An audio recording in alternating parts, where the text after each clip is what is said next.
ගෝඨාභය රජමහා විහාරය. මේ පන්සල ක්‍රිස්තු පූර්ව 3 වෙනි සියවස දක්වා ඈත අතීතයකට විහිදෙනවා.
traveling time YouTube channel එකෙන් අපි අද ඔයාලා එක්කගෙන ආවේ බොහොම පෞරාණික වැදගත්කමකින් යුතු මනරම් කඳු ගැටයක් මට පිහිටා ඇති ලස්සන පන්සලකට.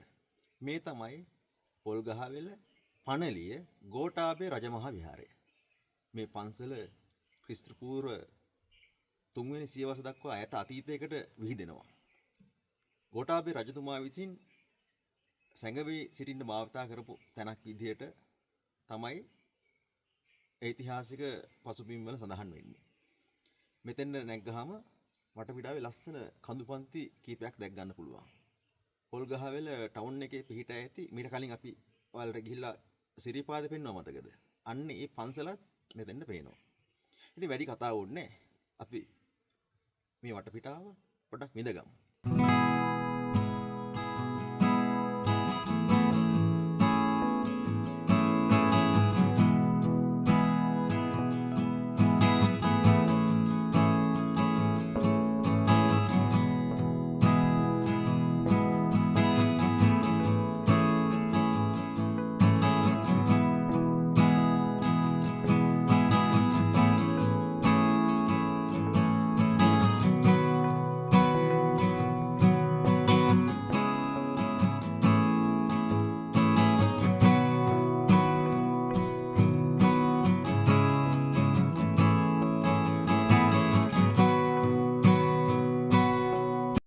ඔයාලා කොළඹ ඉඳන් කෝච්චියෙන් පොල්ගහවෙල පැත්තට එද්දි නුවර යනවා නම් පොල්ගහවෙල ටවුන් එක ලං වෙනවත් එක්කම වම් අත පැත්තෙන් අහසින් වැටෙන්න වගේ රත්තරන් පාට චෛත්‍යයක් පේනවා. ඔයාලට මතක ඇති. වම් අත පැත්තෙන් චෛත්‍යයක් පේනවා. රත්තරන් පාට. අන්නේ චෛත්‍ය තමයි මම මේ ඉන්න තැන ඉඳන් ඔයාලට මම පෙන්වන්න යන්නේ. මට පිටිපස්සෙන් කන්දක් පේනවනේ. ඔන්න ඔය කන්දේ තමයි මේ පොල්ගහවෙල නගරෙට දිස්වනේ රත්තරන් පාට චෛත්‍ය තියෙන්නේ. මීට කලින් අපි වීඩියෝ එකක් කරා. අපේ පළවෙනි වීඩියෝ එක. කුරුණෑගලටත් ශ්‍රීපදස්ථානේ පේනවා කියලා. මතකද? ආන් ඒ චෛත්‍ය ගාවට ගිහිල්ලා තමයි අපි ශ්‍රීපදස්ථානේ පෙන්නනවා කියන වීඩියෝ එක ඔයාලට පෙන්වන්නේ. ඉතින් ඔන්න මම ඔයාලට මේ ලස්සන රත්තරන් පාට චෛත්‍ය මගේ පිටිපස්සේ ඉඳන් දැන් ඔයාලට පෙන්වන්න යනවා.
ගෝඨාභය රජමහා විහාරයට ඔයාලා එනවා නම් පොල්ගහවෙල ටවුන් එකට ඇවිත් ඈගල්ල පාරේ ටික දුරක් ඇවිල්ලා පාලමට මෙහායින් වම් අත පැත්තට හැරිලා තමයි එන්න තියෙන්නේ.